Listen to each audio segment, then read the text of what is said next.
अच्छा जी, ओके। सो हमने जो अभी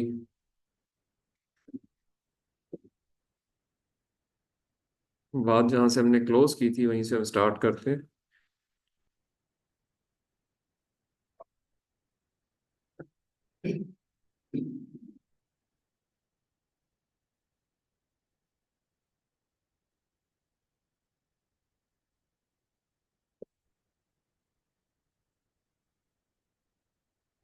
अच्छा जी, ओके। सो आप अभी नवीद भाई ये कह रहे हैं कि हम आपके जो रिसर्च पेपर्स हैं वो आपको पढ़े हैं, वो कम मिल रहे हैं। अच्छा। मैंने ये वर्ड जो मैं टेलीग्राम में डाल के मैंने उसको कहा कि सिंगल वर्ड्स दे दे। नहीं, ठीक है, मैं वो भी आपको आपका जो टाइटल है वो क्या आपने मुझे बताया, रिपीट स्वेयर करें। Secret detection. स्वेयर सेक्रेट। स्वेप क्या चीज़ होती है? स्वेयर को ये होता है सर, जब हम फील्ड में होते हैं ना, जैसे ब्रिटिश न्यू साइड आ रही है, अब इसमें थ्री डायरेक्शन एंटीना सर देखिए, चलता है। एक चीज़ जो आपने क्लियर करनी है ना वो ये करनी है कि हर रिसर्च डायरेक्शन जो होती है ना वो फील्ड की नहीं होती, क्योंकि एक प्रोजेक्ट में और एक रिसर्च डायरेक्शन में फ़र्क होता है। मे बी आप जो स्वैप डिटेक्शन की बात कर रहे हो ना, this may not be a research topic at all in the domain of digital communication. ये थोड़ा आपने खुद सोचना है, इसके लिए आपके सुपरवाइजर आपको गाइड करेंगे कि नहीं यार, ये एरिया रिसर्च का नहीं बनता, इस पे काफ़ी काम हो चुका है, ये क्लोज हो गया, ये इस नाम से है ही नहीं, ये कुछ और चीज़ थी, इसका नाम मतलब एक सब सब सब टॉपिक हो सकता है बड़े टॉपिक का। हाँ, ये सब ठीक है। टॉपिक काम दे क्यों, सकता जब है। आप जब ना शेक हैंड करते हैं ना, जब एक कम्युनिकेटर दूसरे कम्युनिकेटर से हैंड शेक करता है तो उसमें पूरा एक प्रोटोकॉल फॉलो होता है। उस प्रोटोकॉल में अगर 20 स्टेप है और ये कोई 21वां स्टेप बीच में अगर है, तो इसकी शायद इसके ऊपर कोई अलग से रिसर्च पेपर लिखने की जरूरत ही नहीं है। वो एक बड़े डोमेन का हिस्सा होगा कहीं पे। एक तो ये चीज गौर करनी है, दूसरी ये कि बाज़ टॉपिक्स ऑब्सलीट हो जाते हैं, उससे लोग आगे जा चुके होते हैं, तो उस पर आपको फिर भी रिसर्च पेपर नहीं मिलते। रिसर्च पेपर मैंने ये क्लास में काफी दफा बताया भी है कि एक तो पहली बात है कि रिसर्च पेपर लाजमी मिलेंगे, नंबर वन। नहीं मिलते ना तो दो वजह होती हैं। उसमें सबसे बड़ी वजह क्या होती है कि मुझे ढूंढना नहीं आ रहा, सर्च करनी मेरा इतना एक्सपीरियंस नहीं है, मैं भी सीख रहा हूँ। मुझे प्रॉपर कीवर्ड्स का नहीं पता, प्रॉपर कॉम्बिनेशन का नहीं पता, प्रॉपर सोर्सेज का नहीं पता, तो मैं जो मेरी नॉलेज है उसके तहत मैंने सर्च किया, मुझे उस पर कुछ नहीं मिला या कम मिला। एक तो ये रीजन हो सकती है। इसको हल क्या है कि अपने उस सर्च स्किल को इम्प्रूव किया जाए। अच्छा, दूसरी चीज कि अगर रिसर्च पेपर नहीं मिल रहे, ये मैं इस बात कर रहा हूँ कि से पेपर्स वाकई नहीं मिल रहे। एक है ना कि एक तो आप कहेंगे जी डायरेक्शन ही मैंने गलत चूज की ना, वो तो मैंने पहले ही बात कर दी कि डायरेक्शन ठीक कर चुके हैं आप। सुपरवाइजर से बात करके चीजें पढ़ के आपको पता है यार कि इसमें काम हो रहा है। तो अब अगर पेपर नहीं मिल रहा है तो एक वजह ये है। अच्छा, दूसरी वजह क्या होती है कि आपकी रिसर्च के पेपर ना मिलने की वजह होती है कि वो एरिया ऑब्सोलीट हो चुका है। It is no more a valid area of research.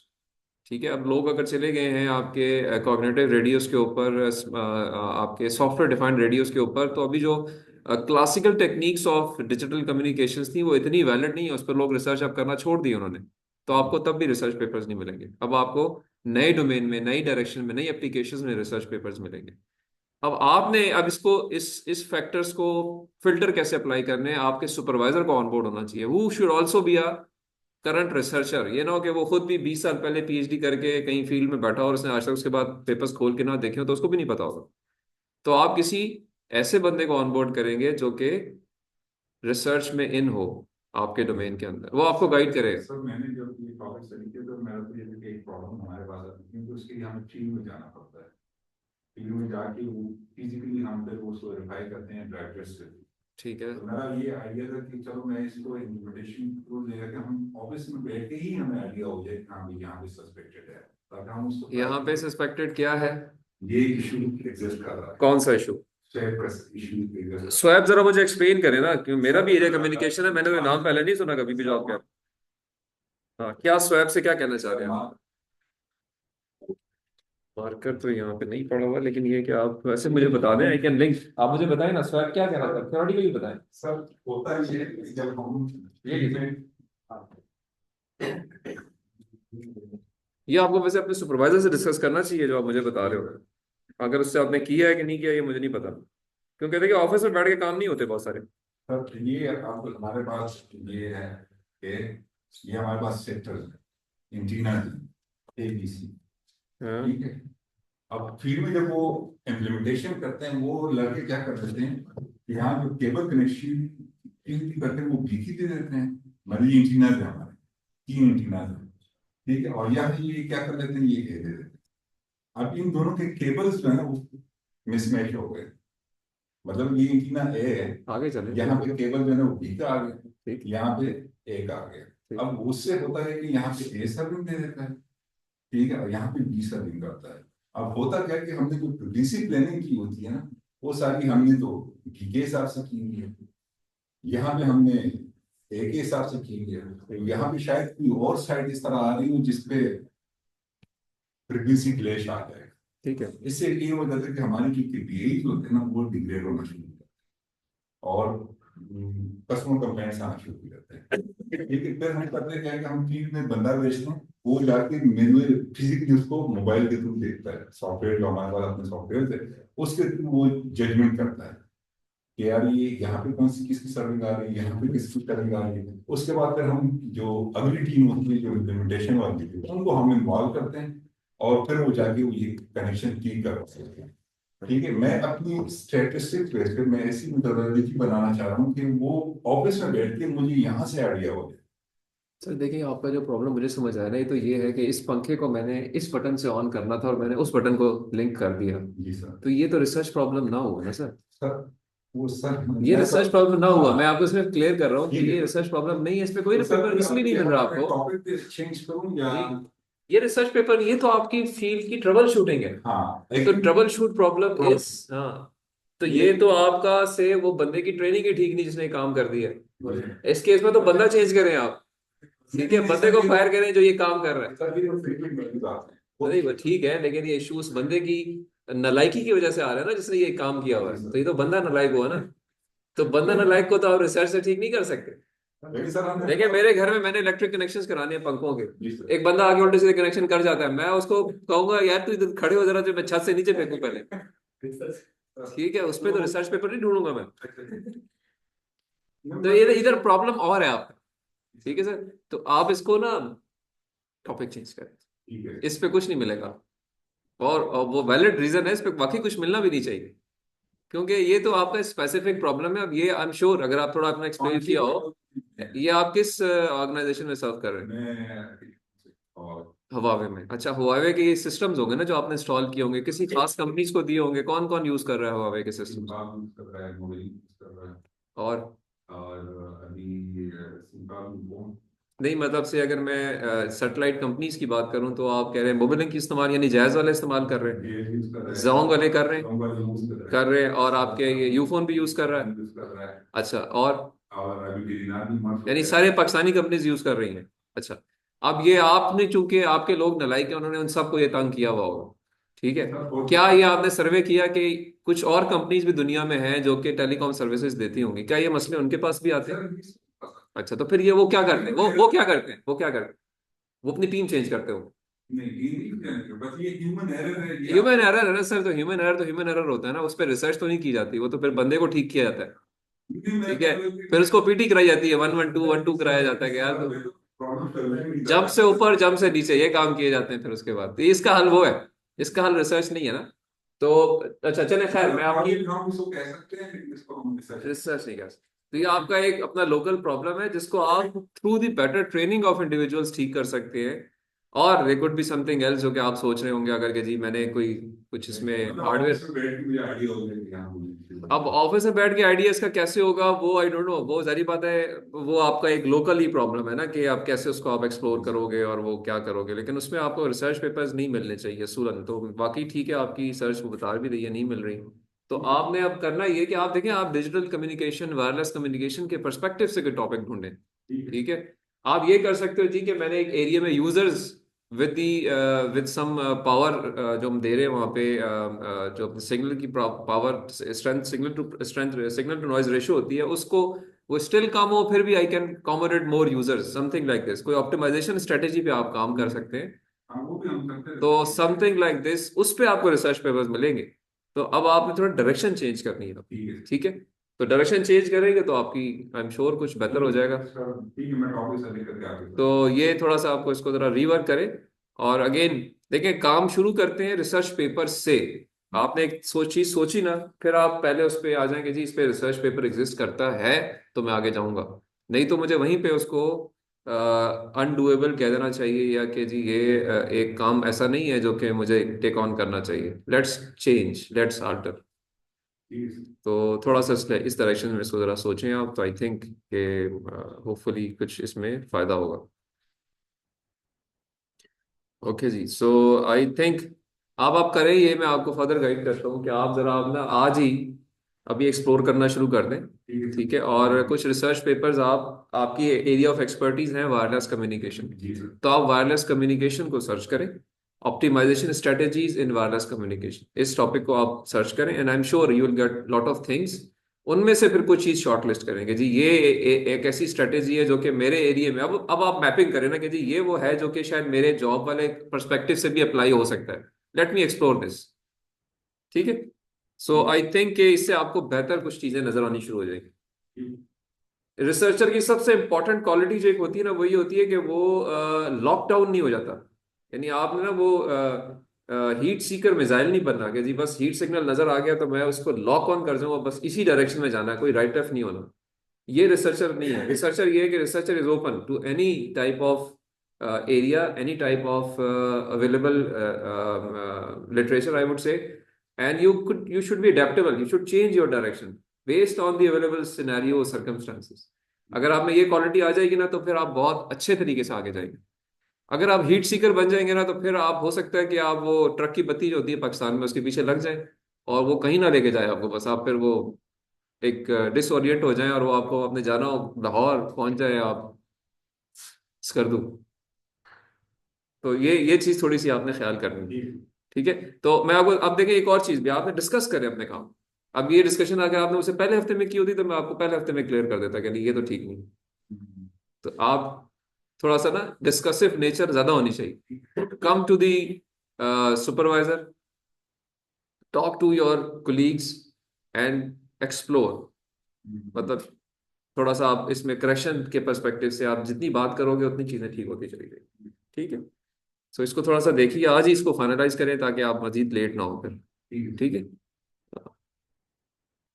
तो ये हो गया जी। ठीक है, इसका तो मेरे ख्याल ये ताल्लुक है सॉर्ट ऑफ नेटवर्क डिप्लॉयमेंट से, कि आप डिप्लॉय किया आपने एक नेटवर्क, वो गलत डिप्लॉय हो गया, तो मेरे ख्याल में इसका कीवर्ड कुछ और बनता है, यानी कुछ और डायरेक्शन बनती है। सर ये तो बड़ा कॉमन इशू है नेटवर्क, हाँ, हमारे नेटवर्क में तो बहुत कॉमन। लेकिन ये नेटवर्क डिप्लॉयमेंट है ना, ये फील्ड लेवल पे नेटवर्क डिप्लॉय किया और उसमें गलत आपने मैचिंग कर दी कुछ चीजों की।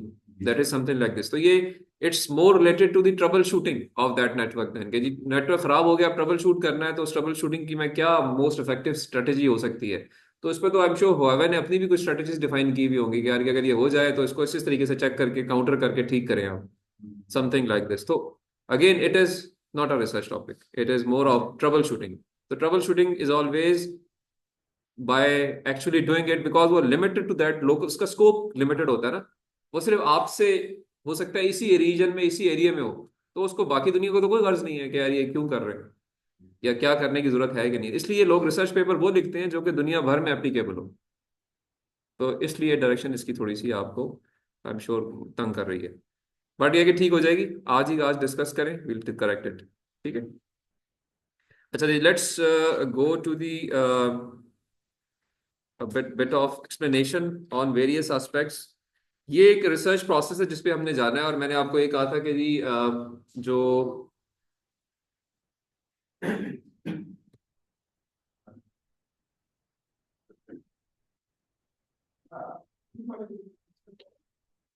जो वेरियस सेक्शंस हैं इसके अंदर हमने चीज़ों को इंसर्ट करना होता है। मैंने आपको एक टास्किंग भी दी थी लास्ट क्लास में कि जी आपने अपना इंट्रोडक्शन का जो चैप्टर है, ये जो सेक्शन है वो लिखना है।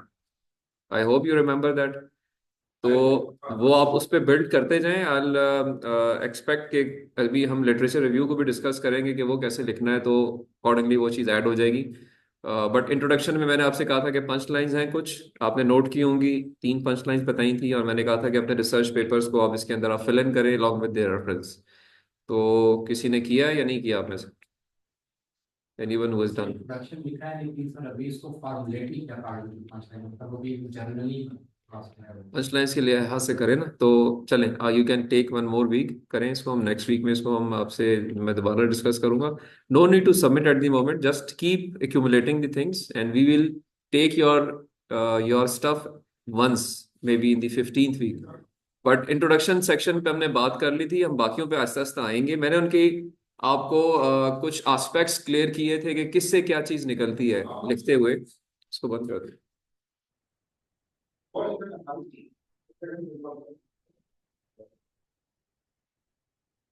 अच्छा, so I just try to cover all these sections individually one by one। मैंने इनकी पंच लाइंस थोड़ी थोड़ी आपको डिस्कस की थी, बताई थी, और इनमें करेक्शन भी लगाई थी। अब इसके अंदर कुछ थोड़ा सा हम आगे चलते हैं। मैंने आपको इस तरह से कहा था कि एक साइक्लिक प्रोसेस है और इसमें आप चीज़ें इंप्रूव करते जाते हैं, और साइक्लिक प्रोसेस इसलिए होता है कि वीकनेसेस जो है सिस्टम के अंदर से थोड़ी थोड़ी निकलती जाएं। तो हम इसके अंदर जो इम्प्रूवमेंट्स हैं उस पर्सपेक्टिव से बहुत सारे काम करते हैं। अच्छा, अब जो इम्पोर्टेंट चीज है वो ये है कि हमने जो रिसर्च करनी है वो एक साइंटिफिक तरीके से होती है। There are non scientific ways as well, जो कि जिससे आप इंफॉर्मेशन गेन करते हैं, बट जो जो नॉन साइंटिफिक वेज होते हैं वो एक फॉर्मल रिसर्च में जनरली फॉलो नहीं किए जाने चाहिए। क्योंकि जो नॉन साइंटिफिक रिसर्च है वो किस पे डिपेंड कर रही है, अब बाय चांस आज जो है वो नवी साहब ने एक बात की है तो मैं उसको भी लिंक करूंगा कि it is mostly based on hunches, experiences and intuition. सही है, जैसे अभी कुछ एक्सपीरियंस बेस इन्होंने बात की ना, तो जो ये तरीके होते हैं इनको हम जनरली इंक्लूड करते हैं into the non scientific ways of finding the information. अब इसमें क्या होता है, इसमें नॉलेज होती है वो कॉमन सेंस बेस होती है बहुत बहुत सारी दफा, कि जी मेरी कॉमन सेंस कह रही है कि ये चीज इस तरह से होगी। ठीक है, जिस तरह अभी नबी साहब ने भी कहा जी कि कोई इसमें ना वो लाइन उन्होंने इंटरचेंज कर दी तो देर इज समथिंग रॉन्ग, एक ने गलत कर दिया दूसरे ने गलत कर दिया। और फिर कुछ और फैक्टर्स भी होते हैं इसमें। एक स्टैब्लिश बिलीफ्स होते हैं बेस्ड ऑन प्रोमिनेंस और इम्पोर्टेंस ऑफ सोर्स।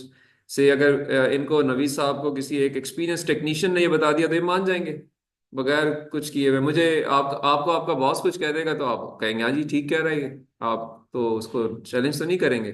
तो ये जितने इस तरह की इंफॉर्मेशन होती हैं, लाइक टेनेसिटी की एक बात हुई हुई है, जो जिसमें नहीं वो जो ये आपके थे, जब अल्लाह के रसूल तबलीग कर रहे थे तो जो अरब थे वो कहते थे कि जी हमारे बाप दादा ये काम करते रहे तो अब आप कह रहे हैं गलत है तो ये क्यों कर रहे हैं, मैं तो पिछले 300 सालों से ऐसे ही काम हो रहा है तो हम तो इसको सच मानते हैं। ठीक है, तो इस बेस पे भी कुछ आपके बिलीव्स डेवलप हो जाते हैं जिसकी बुनियाद पे आप बहुत सारे फिर फैसले करना शुरू हो जाते हैं। तो ये तीन चार चीजें हैं जो कि काउंट होती हैं towards non scientific ways of obtaining knowledge, कि you base your research based on common sense, based on authority of a person, based on previous establish believes कि जी ये तो यही था तो अब कोई इसको चैलेंज नहीं करना चाहिए हमें। But this is not the right way of going into somebody's या something which is researchable. Okay, इसको छोड़ देते हैं। So primary primary aim should be कि हमें अपने मेथड को कन्वर्ट करना है साइंटिफिक मेथड के ऊपर। Method should be scientific.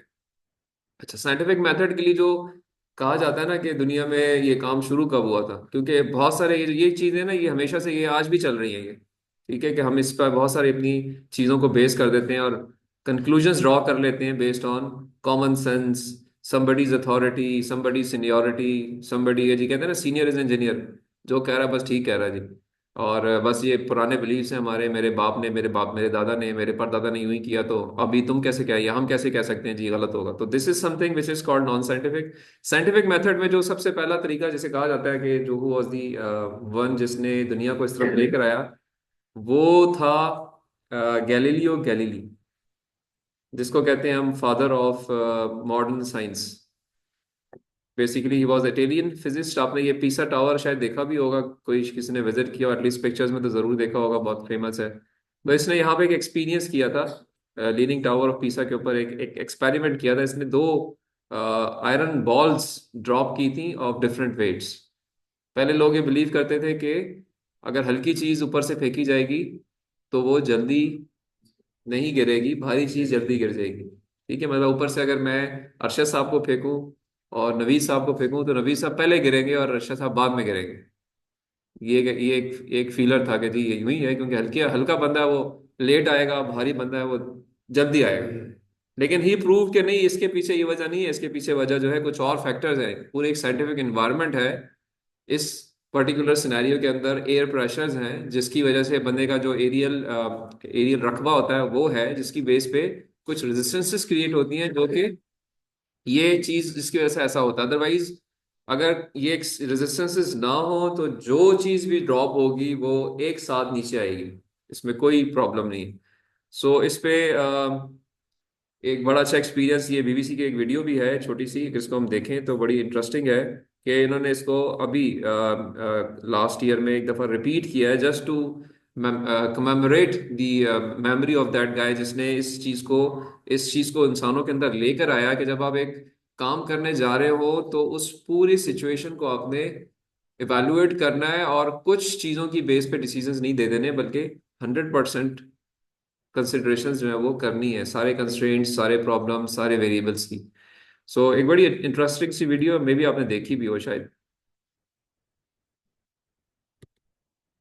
इसकी जो साउंड है वो यहाँ पे नहीं आ रही है, ये उससे अगर वो आप ले आएंगे ना किसी को पकड़ के रिमोट से, तो ये शायद sound is good, interesting to watch. इसमें कहीं यहाँ पे साउंड कर नहीं।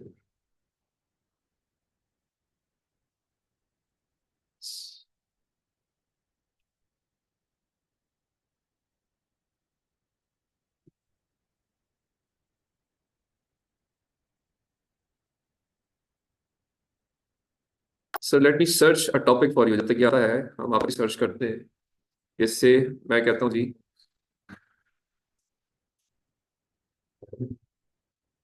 आवाज को खोलेंगे सर, एक मिनट मैं जरा कनेक्ट भी कर लेता हूँ।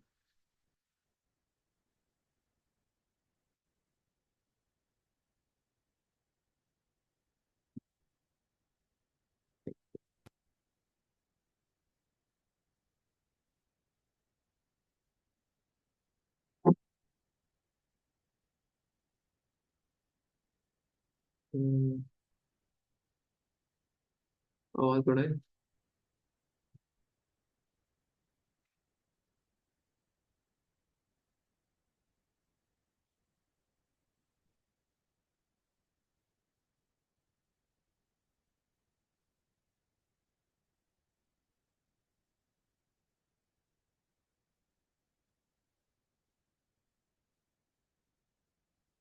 नहीं, करीब दूर से शायद फर्क नहीं पड़ेगा, आराम से करो, तसल्ली से करो। हाँ, बड़ा बड़ा करो।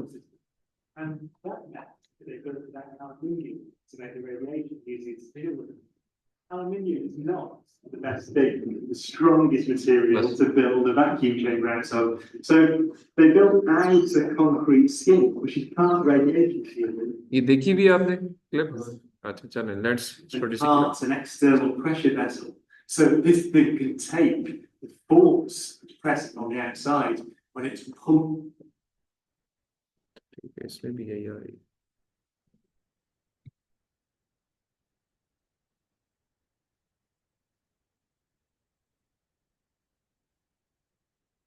Out for the conditions of outer space.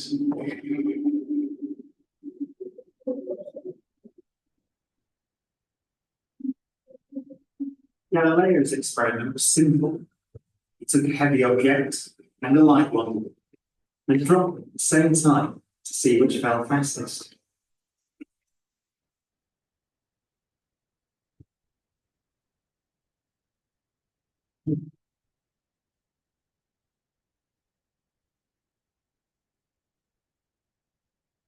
Now, in this case, the feathers fell to the ground at a slower rate than the bowling ball because of air resistance.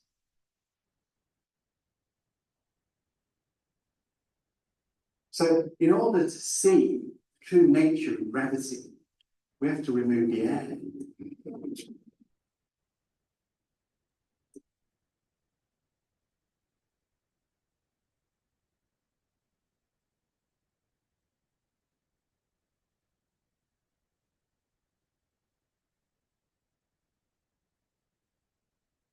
It takes 3 hours to pump out the 800,000 cubic feet of air from the chamber. You drop 2 millitorr in about 30 minutes. But once it's complete, there's a near perfect vacuum inside. 61 for fan, 10% open. Station 1, go for drop. ECG 30-1, 5% weight, 40 psi. There, go for drop. 10, 9, 8, 7, 6, 5, 4, 9, 2, 1, release.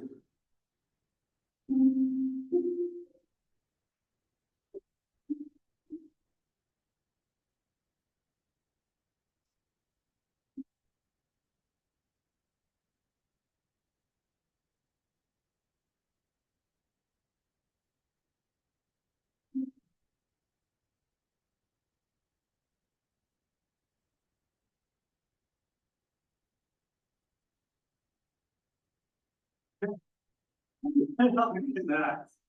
They came down exactly.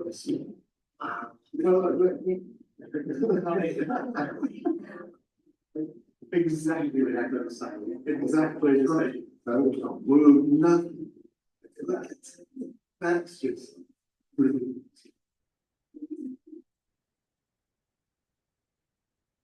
Isaac Newton would say that the ball and the feather fall because there's a force pulling them down, gravity. But Einstein imagined the scene very differently. The happiest thought of his life was this: the reason the ball and the feather fall together is because they're not falling. They're standing still. There is no force acting on them at all.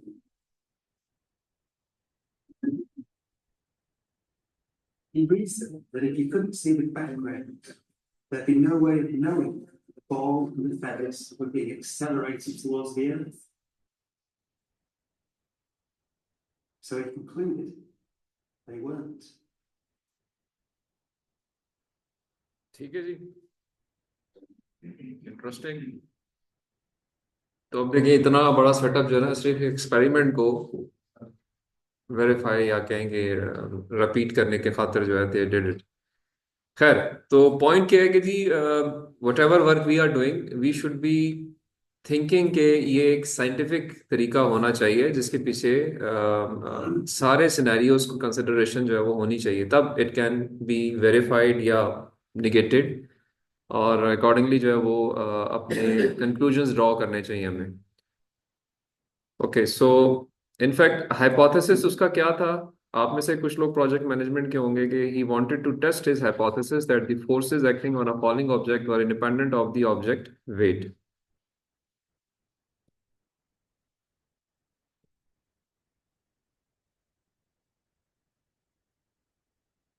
So he was correct and so refuted the previously held belief that heavier objects would fall faster than the lighter objects. So he took certain steps. Observation establishment की गई, hypothesis generation का stage I, फिर testing of hypothesis के लिए सारे जो considerations थी, environment थी, उसको देखा गया, और अकॉर्डिंगली जो है वो फिर रिफ्यूट या एक्सेप्टेंस के ऊपर आप बेस्ड ऑन द रिजल्ट्स कुछ कंक्लूजन्स ड्रॉ किए गए। तो कहने का मतलब क्या है कि scientific method is a logical and systematic approach और process to problem solving, and it involves a series of steps that are used to investigate a research question. और वो क्या चीजें हैं? वो कुछ ये स्टेप्स हैं। We always define a research question, we research the problem, state the hypothesis, experiment to test the hypothesis. For that, we collect and record data, analyze data, then we draw the conclusions with some limitations, and ultimately we communicate the results. और अगर required हो तो हम और investigation करते हैं, और ये एक साइक्लिक प्रोसेस में चीज़ें जो है वो चलती हैं। Till the time all these or some of these steps are not part of your work, it means you are not doing the correct scientific style of research. You are mostly, it means you are basing your research based on some preconceived ideas. So accordingly, इनको अगर हम दोबारा एक दफ़ा list down कर लें तो this is how things work. आप क्वेश्चंस करते हैं अपने प्रॉब्लम्स के अंदर, कि क्या क्वेश्चन बनता है आपका research question based on the literature review, based on the gaps analysis of your literature. Then you collect and gather information on those questions. You make an educated guess of answer to the question. We call it hypothesis. Hypothesis may be true, may be false. We define a step-by-step experiment to test the hypothesis. Information is collected during the experiment, and then we get some noticeable results, which are analyzed, and ultimately the hypothesis is proved correct or incorrect. This is how a person should work once he or she is doing his or her research. So scientific method की जो representation अगर हम देखें तो we will get the hypothesis, will define the procedures to verify the hypothesis, results are collected, and then the findings are reported. This is how a scientific method works. अब आप चाहे engineering domain के हैं, चाहे CS domain के हैं, चाहे आप सोशल साइंसेज डोमेन के हैं, इनके अंदर आप किसी न किसी तरीके से इन्वॉल्व होते हैं इन सारे स्टेप्स के अंदर. ये अगेन एक ग्राफिकल रिप्रेजेंटेशन बनी हुई है कि किस तरीके से आप चीज़ों को लेके चलते हैं. अगर इसको आप इसके फ्लो को दोबारा फॉलो कर सकें तो यू कैन सी के जी you define identify the problem. Let me open the highlighter or laser pointer. So now it's the first stage of defining the problem. Then you do some research and generate your hypothesis. Then you go for the testing hypothesis, perform experiments, you organize, analyze your data during the experiments, and maybe you do new experiments as well. Based on ये एक cyclic process है, क्योंकि आप organise analyse करते हैं, experiments observations को note करते हैं. अगर आपके वो हाइपोथेसिस को सपोर्ट कर रहे हैं तो आप कहते हैं जी ठीक है, मेरी जो हाइपोथेसिस था वो ट्रू था. नहीं है तो देर मे बी अ सिचुएशन कि आपके एक्सपेरिमेंट्स ठीक नहीं है, नए एक्सपेरिमेंट्स डिफाइन करें और एक सर्कल में चलते जाएं, और अल्टीमेटली इसी में आप आके कंक्लूड करेंगे और अपने रिजल्ट्स को कम्युनिकेट करेंगे. ठीक है जी. सो अब सबसे पहली चीज क्या होती है, you define the research problems या research questions. So you define the research question which is related to your problem statement. तो जो आपने लिटरेचर रिव्यू किया, लिटरेचर रिव्यू में आपको अल्टीमेटली कुछ गैप्स नजर आते हैं कि ये चार चीजें और होने वाली हैं, उनकी बेस पे अपनी प्रॉब्लम स्टेटमेंट लिख लेते हैं आप. अब वो चार चीजें होने वाली क्या है, वो हो सकता है सोशल साइंसेज डोमेन की हो सकता है एक नया कोड लिखा जाना हो फॉर CS डोमेन, हो सकता है कोई एक नया हार्डवेयर बनाया जाना हो फॉर समथिंग. तो it could be anything which is your problem statement which solves a problem. So problem solution के लिए you first define the research questions कि ओके ये प्रॉब्लम सॉल्व करनी है तो पहला क्वेश्चन ये है जो कि एड्रेस होगा, दूसरा ये है, तीसरा ये है. तो तीन चार क्वेश्चंस आपके डोमेन में से स्पेसिफाई होंगे और उन क्वेश्चंस के लिए आप फिर जनरली ऑब्जर्वेशंस स्टैब्लिश करेंगे कि ये क्वेश्चंस जो हैं इनको हम किस तरीके से अब हैंडल करेंगे. तो let's observe some of the factors.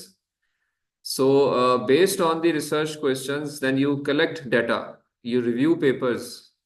क्योंकि आपको पता चला जी कि मैंने एक इमेज प्रोसेसिंग टेक्निक डिफाइन करनी है या एक प्रॉब्लम है जिसमें डाटा ब्लर हो जाता है या इमेजेस ब्लर हो जाती है, मैंने डी ब्लरिंग पे काम करना है. तो मेरा क्वेश्चन है कि how to find appropriate method for deblurring an image. मैं CS के परस्पेक्टिव से बात कर रहा हूँ. तो फिर आप जाके देखेंगे यार कि हाँ अब इसके ऊपर किस किस तरीके से लोगों ने डी ब्लरिंग की हुई है. You collect the information.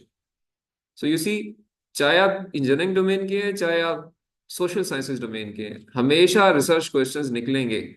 बाज केसेस में हिडन होंगे, बाज केसेस में प्रोमिनेंट होंगे. तो रिसर्च क्वेश्चंस से आप अपना कंक्लूजन्स ड्रॉ करना शुरू करते हैं. तो you always gather informations which are related to the problem.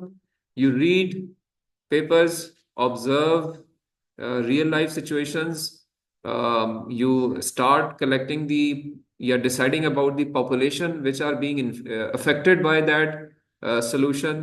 You apply it onto some samples, collect the results and see क्या क्या ये पूरी population पे इसको replicate किया जा सकता है. So इस सारे मकासद के तहत आप लिटरेचर रिव्यू करते हैं और एग्जिस्टिंग सॉल्यूशंस को पढ़ते हैं, और समटाइम्स वो एग्जिस्टिंग सॉल्यूशंस कंप्लीट नहीं होते और you might require some revisions और maybe you add some papers, you delete some papers. So इस प्रोसेस को आप चलाते रहते हैं पर्पस क्या है कि आपने उन रिसर्च क्वेश्चंस को आंसर करना है जो कि आपने अपनी प्रॉब्लम स्टेटमेंट में डिफाइन किए हैं। एक इनिशियल आपने लिटरेचर रिव्यू किया था to come to the problem, फिर आप उस लिटरेचर रिव्यू को बिल्ट अप करते हैं to improve your thinking and your observation. तो ये एक प्रोसेस साइक्लिक चल रहा होता है जिसको आप कॉन्टिन्यूसली चलाते हैं। और मैंने कहा था कि ये मास्टर्स में तो कुछ 3 4 6 महीने का टाइम होता है, पीएचडी में ये 3 3 साल तक आप उसको इस प्रोसेस में रहते हैं।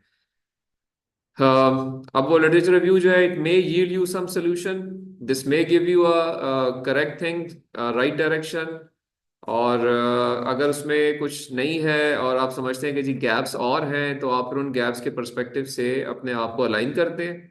और अल्टीमेटली फिर आप अपनी हाइपोथेसिस को जो है वो फॉर्मुलेट कर लेते हैं। आप कोशिश करते हैं कि जो मेरे रिसर्च क्वेश्चंस हैं इनमें से आप हाइपोथेसिस क्या निकलेंगे। क्या मैं कोई एक पर्टिकुलर डीप लर्निंग एल्गोरिथम बनाऊंगा, डीप लर्निंग सॉफ्टवेयर बनाऊंगा, कोई मैं हार्डवेयर डिजाइन करूंगा। तो वो आपके हाइपोथेसिस होते हैं कि ये चीज़ मुझे करनी चाहिए या नहीं करनी चाहिए। This particular hypothesis is very clear once we go towards the social sciences domain, because social sciences में आप कहते हैं कि फॉर एग्जांपल नीचे एक एग्जांपल दी हुई है कि if the soil temperature rises then plant growth will increase। कोई एक बंदा ये काम कर रहा है, तो ये एक इससे रिलेटेड उसने लिटरेचर पढ़ा है और अब वो आपके अपने कुछ रिसर्च क्वेश्चन से हाइपोथेसिस ड्रॉ कर रहा है और say this could be one hypothesis जिसके लिए then the data would be collected. So this is generally, आप ये कहें कि जी एक आप सोल्यूशन प्रपोज करते हैं कि ये एक सोल्यूशन है जो कि टेम्परेरी है, बट अभी तक इस पे कोई एविडेंस नहीं है, कोई मैंने कोई इस पे हार्डवेयर बनाया नहीं है, कोई सॉफ्टवेयर बनाया नहीं है, बट आई थिंक कि ये इस तरीके से सॉल्व हो सकता है। ठीक है, जैसा आपको पता चला कि जी एक डीप लर्निंग बेस्ड है ट्यूमर। फॉर एग्जांपल मैं आपकी एग्जांपल लेता हूँ, आपका नाम क्या है? जुनेद का एक प्रॉब्लम था कि जी ट्यूमर डिटेक्शन पे काम करना है, तो उन्होंने अकॉर्डिंगली ट्यूमर डिटेक्शन पे पहले कुछ एक अपना होमवर्क किया, इनिशियल डुएबिलिटी एनालिसिस की, और उनको पता चला कि इस पे मुझे काम करना चाहिए और एक प्रॉब्लम स्टेटमेंट डिफाइन कर ली कि जी ट्यूमर डिटेक्शन पे मैं काम करूंगा। अब इससे इन्होंने फिर अकॉर्डिंगली नेक्स्ट स्टेज पे जाके देखा कि जी ओके अब मेरे रिसर्च क्वेश्चंस क्या बनते हैं। तो इनको पता चला यार कि इसमें एफिशिएंसी के इश्यूज हैं, ऑप्टिमाइजेशन के इश्यूज हैं, तो let's go for some optimised solution for tumour detection. जिसके लिए इनका हाइपोथेसिस पहला ये था कि जी ओके एक मशीन लर्निंग अप्रोच इस्तेमाल करनी चाहिए जो कि इसको अच्छे तरीके से सॉल्व कर सकती है। हाइपोथेसिस वन हो गया। टू हो सकता है नहीं यार मशीन लर्निंग अप्रोच नहीं, एक deep learning approach vision transformer based नहीं है, उसको फाइंड आउट करना चाहिए। Second research question, second hypothesis आ गया। तो अकॉर्डिंगली अब उसके लिहाज से इन्होंने अपने लिटरेचर को रिफाइन करना है और देखना है कि क्या क्या इस पे अब क्या मैं कुछ और नई चीज ऐड करूं या कोई ऑलरेडी सॉल्यूशंस एग्जिस्ट करते हैं उनको इम्प्रूव किया जा सकता है। तो हाइपोथेसिस बनाने के बाद now he has to collect the data and then accordingly go for the solution.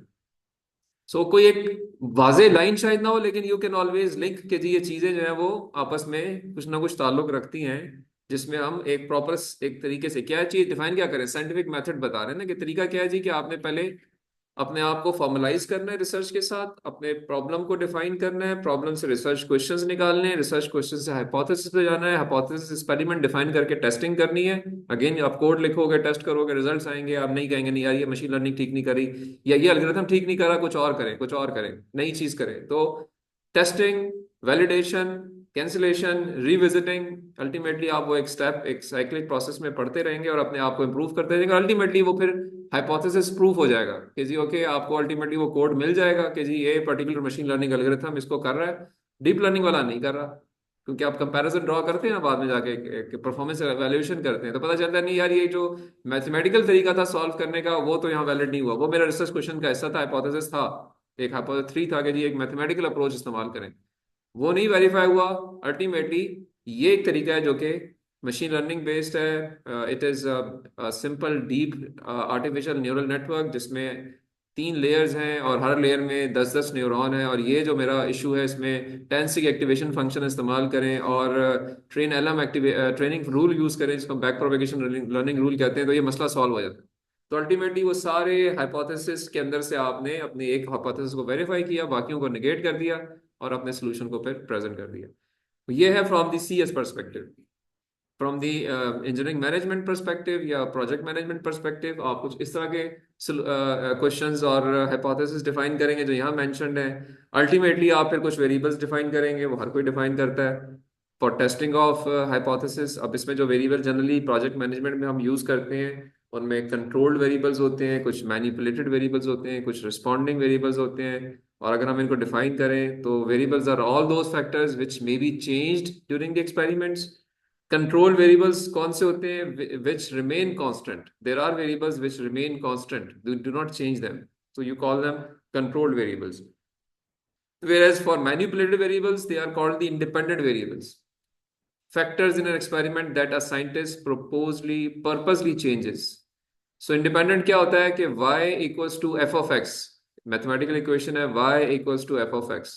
तो इसमें y जो है वो डिपेंडेंट है x के ऊपर, x इंडिपेंडेंट है। ठीक है, तो वो फिनोमेना यहाँ पे यूज होगा। Based on a particular type of situation the variables may fall into any category. So manipulated variable होता है जो कि इंडिपेंडेंट वेरिएबल कहते हैं, यानी एक्स को आप चेंज कर रहे होते हैं ना, एक्स का इफेक्ट देख रहे होते हैं वाई के ऊपर, चेंज किया इफेक्ट देखा, चेंज किया इफेक्ट देखा। एक वेरिएबल जो फिक्स जा रहा है उसको आपने चेंज नहीं किया। लाइक मैंने कहा जी कि टेम्परेचर मैं 30 डिग्री सेल्सियस ही रखूंगा एक्सपेरिमेंट के अंदर, तो वो मेरा एक कंट्रोल्ड वेरिएबल है। ठीक है, टेम्परेचर मेरा फिक्स है, मेरा ह्यूमिडिटी फिक्स है कि जब भी लैब में एक्सपेरिमेंट करूंगा जी 60% ह्यूमिडिटी होनी चाहिए, 30 डिग्री सेल्सियस टेम्परेचर होना चाहिए। अब चेंज क्या करूंगा जी, मैं क्वांटिटी ऑफ अल्कलीन चेंज करूंगा, कभी 2 mm डालूंगा, कभी 3 डालूंगा, देखूंगा कि यार इससे जो हीट जनरेट हो रही है वो क्या जनरेट हो रही है। तो heat generation is my dependent variable, dependent on the amount of alkaline which I am putting in my beaker, something like this। you can fit कि जी क्या चीज किधर फिट हो रही है। तो रिस्पॉन्डिंग वेरिएबल कौन से होते हैं? डिपेंडेंट वेरिएबल्स होते हैं, आउटकम जिससे जिससे चेंज हो रही हो। So whenever you define your experiment, you define your variables, which may fall in all these categories. यहाँ पे वही एग्जांपल दी हुई है, we want to find out whether people complete operations faster with a colored or a black and white user interface, कि अगर computer पे कोई काम कर रहा है, ये एक एग्जांपल हो सकती है। So do experiments and no time of operation, what are different variables in this case?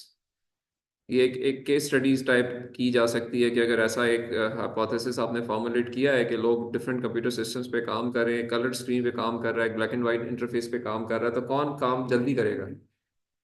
तो इसके लिए आपको कुछ एक्सपेरिमेंट्स डिफाइन कर सकते हैं, उसका टाइम ऑफ ऑपरेशन नोट कर सकते हैं और अकॉर्डिंगली उसके अंदर वेरिएबल्स डिफाइन कर सकते हैं कि ये वेरिएबल जो है वो डिपेंडेंट है, ये इंडिपेंडेंट है। पॉइंट टू से every example, every experiment has all these factors which you can define. अब यहाँ पे एग्जांपल दी हुई है कि इस केस के अंदर इंडिपेंडेंट वेरिएबल जो इंटरफेस टाइप होगा, कलर्ड और ब्लैक एंड वाइट स्क्रीन दी जाएगी जो कि इंडिपेंडेंट है। और डिपेंडेंट जो है वो टाइम टू कंप्लीट ऑपरेशन है, कि वो काम जो है वो कितनी देर में कर रहे हैं वो लोग, तो ये डिपेंडेंट है ऑन दैट स्क्रीन। और कंट्रोल वेरिएबल जो है वो आपके उस स्क्रीन के ऊपर इंटरफेसेस हैं, टेक्स्ट आइकन्स हैं जिनको आप फिक्स रखते हैं, चेंज नहीं करते, एक ही तरह के साइजेस हैं, उनको आपने फिक्स किया हुआ है। एक ही सॉफ्टवेयर इस पे वो काम कर रहे हैं, तो उसको आप कंट्रोल करके और ये एक सादा सा एक्सपेरिमेंट डिफाइन कर सकते हैं कि जी ये से एक आपने एक वर्ड डॉक्यूमेंट टाइप करनी है, और वो डॉक्यूमेंट टाइप से 2 पेजेस की डॉक्यूमेंट है, और वो आप एक एक बंदे को देते हैं जो कलर्ड स्क्रीन पे बैठ के काम कर रहा है, एक ब्लैक एंड व्हाइट स्क्रीन पे काम कर रहा है, टाइम नोट कर लेंगे तो आपको पता चलेगा किसने अच्छा परफॉर्म किया है। तो एक सिंपल पता है, इसमें अब आप कॉम्प्लिकेशंस या ज्यादा चैलेंजिंग सिचुएशंस डाल सकते हैं, बट ये दिस वाज जस्ट एक एग्जांपल के तौर पे। So the next step which is involved is the data collection, जो कि ऑब्जर्वेशंस आप कलेक्ट करते हैं। अब जो रिकॉर्डेड डाटा होता है वो क्वांटिटेटिव टर्म्स में भी हो सकता है, क्वालिटेटिव टर्म्स में भी हो सकता है। क्वांटिटेटिव टर्म्स क्या है कि which requires the observations and involving the measurements numbers, for example 3 days, 4 gram, 13 seconds, 8 litres, कोई वैल्यूज नोट कर रहे हो आप डाटा की, उसको हम क्वांटिटेटिव कहते हैं। क्वालिटेटिव क्या होता है कि which do not involve numbers but are of descriptive natures. Like example दी हुई है कि leaves which are drying, leaves which are alive, leaves which are red. ठीक है, और इस तरह से इसने वाइट मैगट्स कवर्ड मीट, थोड़ा अंग्रेजी एग्जाम्पल दी हुई है, बट ये कि something which is in a descriptive way, तो उसको हम कहते हैं कि वो क्वालिटेटिव टर्म्स हैं, उनमें क्वांटिटीज इन्वॉल्व नहीं है। तो ये रिकॉर्ड करेंगे डाटा को आप, तो हमेशा there would be data involve. Point यहाँ से जो कंक्लूजन रहा होता है ये कि हमेशा जो एक साइंटिफिक तरीका होता है उसमें डाटा लाजमी होता है। If anything is not giving you data analysis, it means that is not a scientific way of doing it। हमेशा डाटा, अब डाटा की नेचर चेंज हो सकती है और डाटा आहिस्ता आहिस्ता बढ़ता जा रहा है दुनिया में। अब हम ज्यादा डाटा को प्रोसेस करना शुरू हो गए हैं, पहले हम कम डाटा को करते थे। तो ज्यादा डाटा के लिए आपके पास स्मार्ट टेक्निक्स आ गई हैं, उनको आप यूज करते हैं। प्रोजेक्ट मैनेजमेंट में आप एसपीएसएस को इस्तेमाल करते हैं, आप इनोवा को इस्तेमाल